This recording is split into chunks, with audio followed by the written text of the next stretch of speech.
Assalamualaikum warahmatullahi wabarakatuh. Saya Muhammad Ahmad Alfandi dengan NIM F1D221010 akan menjelaskan tentang film protozoa untuk memenuhi tugas dari praktikum paleontologi.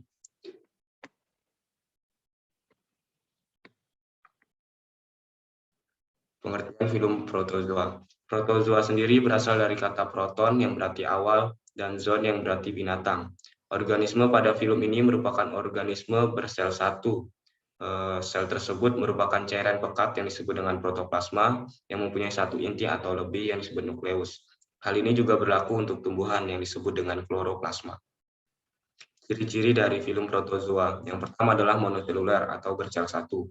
Yang kedua adalah belum memiliki pembagian sistem organik. Yang ketiga dapat bertahan hidup di berbagai habitat. Yang keempat jumlahnya jauh lebih besar dari film lainnya. Yang kelima ada pergantian generasi dalam perkembangbiakannya. Yang keenam hidup secara koloni atau soliter. Yang ketujuh ukurannya mulai dari 1 mikrometer sampai 2 mm. Dan yang terakhir adalah terdiri dari hewan maupun tumbuhan.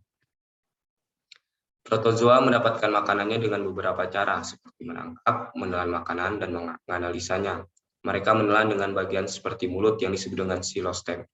Protozoa bergerak dengan berbagai cara, salah satunya bergerak dengan memanjangkan salah satu selnya yang disebut dengan pseudopodia. Protozoa dapat berkembang biak dengan cara aseksual, seksual, dan gabungan antara aseksual dan seksual. Kelas-kelas pada filum protozoa.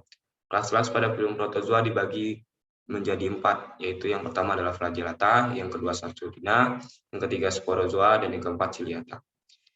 Untuk kelas yang pertama adalah flagellata. Kelas ini hidup secara bebas atau bersifat parasit dengan satu atau beberapa flagel lainnya. Tubuh dari kelas ini biasanya tidak terlindungi oleh cangkang, hanya beberapa pada kelas ini yang terlindungi oleh cangkang, dan hidup baik di air tawar maupun di air laut. Yang kedua adalah kelas Sarcodina, merupakan protozoa yang dapat berubah bentuk tubuhnya menjadi pseudopodia, yang berfungsi sebagai alat gerak semu maupun untuk berfungsi sebagai menangkap hewan makanan. Kelas ini dapat ditemui di air tawar maupun di air laut. Sebagian hidup soliter dan sebagian koloni dengan berkembang biak secara seksual ataupun aseksual. Yang ketiga adalah kelas sporozoa. Kelas ini hidup secara parasit dan tidak mempunyai alat gerak dan tidak mempunyai rangka, sehingga kelas ini sulit untuk terawetkan dan sedikit bergerak dengan pseudopodia.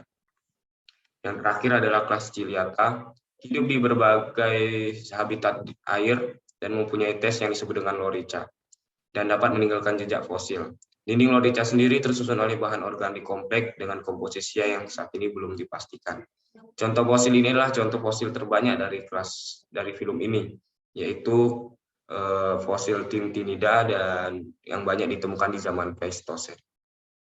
Sekian presentasi dari saya. Wassalamualaikum warahmatullahi wabarakatuh.